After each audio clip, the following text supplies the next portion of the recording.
Halo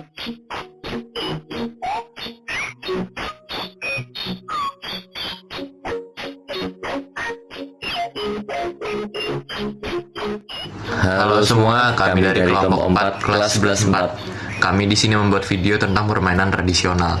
Dalam video ini, kami akan mengajak Anda untuk menjelajahi kekayaan budaya Indonesia melalui berbagai permainan tradisional yang telah menjadi bagian dari sejarah dan identitas kita. Dan kita akan mulai dengan perkenalan terlebih dahulu.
Hai guys, jadi di sini kita mau main engklek ya untuk pengerjaan P5 di Batik 2. Pertama, kita akan membahas tentang engklek. Permainan engklek adalah permainan tradisional yang umumnya kerap dimainkan oleh anak-anak di Indonesia. Umumnya ada banyak variasi atau gaya permainan engklek di seluruh dunia. Akan tetapi, semua variasi permainan engklek memiliki aturan dasar dan strategi yang sama. Permainan ini dilakukan oleh minimal 2 orang atau lebih. Sebelum bermain, para pemain harus menentukan siapa yang akan mengambil giliran main pertama kali. Bila dimainkan oleh 2 orang, penentuan giliran bisa dilakukan dengan sulit. Sementara itu, jika dilakukan lebih dari 2 orang, giliran bermain bisa ditentukan dengan cara home bimpa atau gambring. Dilansir dari laman Hopscotch Inn, permainan ini dilaporkan berasal dari zaman Romawi kuno. Kendati tidak ada bukti sejarah yang jelas, namun permainan engklek disebut-sebut digunakan untuk melatih tentara Romawi. Permainan ini diyakini dapat membantu prajurit Romawi untuk meningkatkan gerak kaki mereka saat berlari di lintasan sembari mengenakan baju besi lengkap. Nah, anak-anak di zaman Romawi tersebut dipercaya terinspirasi membuat permainan yang dilakukan saat prajurit berlatih. Berikut ini adalah cara bermain engklek. Pertama, gambar kotak-kotak di tanah atau lantai. Biasanya terdiri dari 7 kotak yang diatur dalam bentuk persegi panjang. Kedua, pemain melemparkan batu ke dalam kotak pertama. Ketiga, pemain melompati kotak pertama dengan 1 kaki, lalu melompati kotak kedua, dan seterusnya. Setiap kotak hanya boleh dilompati 1 kali. Keempat, jika berhasil melewati semua kotak, pemain kembali ke kotak pertama dan mengambil batu tanpa menjatuhkan atau menyentuh garis kotak.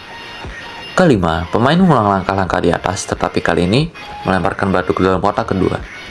Keenam, jika pemain gagal melompat atau menjatuhkan batu, giliran berpindah ke pemain berikutnya. Ketujuh, pemain yang berhasil menyelesaikan semua kotak dengan batu yang dilemparkan ke dalam kotak terakhir menjadi pemenang.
Selanjutnya, kita akan membahas tentang kelereng.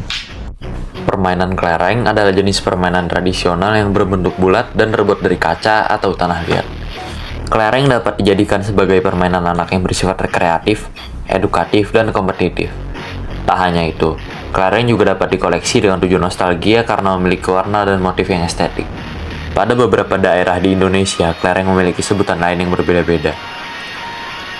Permainan ini mulai populer di Eropa, Amerika, dan tentunya Asia di abad ke-16 sampai 19. Dari berbagai penelusuran sejarah, permainan ini awalnya berasal dari peradaban Mesir kuno sejak tahun 3000 sebelum Masehi.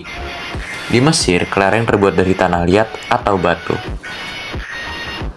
Sebelum memainkan kelereng, terdapat prosedur permainan yang meliputi aturan permainan kelereng, yaitu 1. Pemain harus menyerahkan kelerengnya apabila kalah dalam permainan. 2. Ketika akan menembak kelereng, tidak boleh merubah tempat dari kelereng yang sebelumnya berada. Dan berikut ini adalah cara memainkannya. Pertama, pemain harus membuat lubang di tanah minimal sebesar kelereng, yang telah disepakati oleh para pemain lainnya. 2. Bila lebih dari 2 orang, pemain harus dibagi menjadi 2 kelompok. Ketiga, permainan telah dimulai dengan melemparkan kelereng masing-masing ke arah mendekati lubang yang sebelumnya dibuat. Keempat, pemain yang kelerengnya paling mendekati lubang berhak bermain pertama.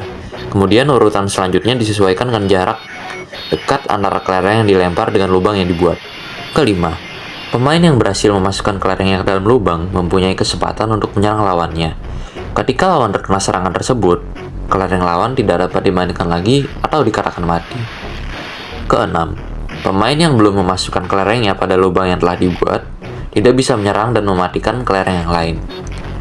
Ketujuh, setiap pemain boleh menembak kelereng mana saja, sehingga memungkinkan untuk dapat mematikan kelereng temannya sendiri. Kelapan, untuk menghindari serangan lawan, pemain bisa meletakkan kelerengnya di tempat tersembunyi, misal di bawah bebatuan atau di sela-sela bebatuan. Kesembilan, pemain yang dikatakan selesai apabila semua kelereng telah mati dan hanya ada satu kelereng yang hidup, atau kelereng salah satu regu yang masih hidup. Sekarang kita akan membahas tentang lompat tali karet. Lompat tali karet adalah salah satu bukti dari kekayaan budaya Indonesia. Secara historis, permainan lompat tali karet ini tidak diketahui siapa penciptanya dan berasal dari daerah mana. Umumnya, permainan tradisional tersebar dari mulut ke mulut atau orang ke orang, hingga akhirnya permainan ini menyebar ke beberapa daerah di Indonesia. Nama permainan ini berbeda-beda tiap daerah. Contohnya saja di daerah Jawa Barat, lompat tali karet disebut dengan nama sapintrong. Sementara itu, di daerah Provinsi Kalimantan Timur dinamakan gatah. Di daerah Provinsi Lampung, permainan ini dinamakan yeye, dan di Provinsi Bengkulu dinamakan pat injau. Adapun di Provinsi Riau dinamakan tali merdeka. Meski berbeda-beda nama dan terkadang berbeda aturan juga, tapi permainan ini memiliki kesamaan, yaitu melompati tali yang terbuat dari karet. Untuk memainkan permainan berikut adalah cara untuk membuat lompat tali dari karet. Pertama, persiapkan bahan-bahan, yaitu karet gelang. Ukuran besar atau kecil tergantung pada preferensi Anda. Kedua, persiapkan karet gelang. Ambil 3 atau lebih karet gelang, letakkan karet gelang di atas permukaan datar, pastikan tidak ada yang rusak atau sobek. Ketiga, gabungkan karet gelang. Ambil 2 karet gelang dan ikatkan ujungnya bersama-sama. Ulangi langkah ini dengan karet gelang lainnya sampai Anda memiliki satu tali karet yang panjang. Keempat, pastikan kencang. Periksa kembali ikatan karet gelang untuk memastikan mereka terikat dengan kuat dan tidak mudah terlepas saat digunakan. Kelima, uji coba. Cobalah untuk melompati tali karet yang telah Anda buat. Pastikan tali karet tersebut cukup elastis untuk memberikan tekanan yang diperlukan saat Anda melompat. Dengan langkah-langkah sederhana ini, Anda dapat membuat lompat tali karet sendiri dengan mudah. Jika Anda ingin tali yang lebih panjang atau lebih kuat, tambahkan lebih banyak karet gelang dan pastikan untuk mengikatnya dengan baik. Selamat mencoba. Dan berikut adalah cara bermain lompat tali. Pertama, Persiapkan lompatan awal. Tempatkan lompat tali karet di sekitar kedua kaki Anda dengan karet yang terletak di sekitar pergelangan kaki. Kedua, mulailah melompat. Gantung ujung lompat tali karet di sekitar ketinggian pinggang atau lebih rendah. Lompati lompatan pertama dengan melompati karet gelang yang ada di sekitar pergelangan kaki Anda. Ketiga, tambahkan ketinggian.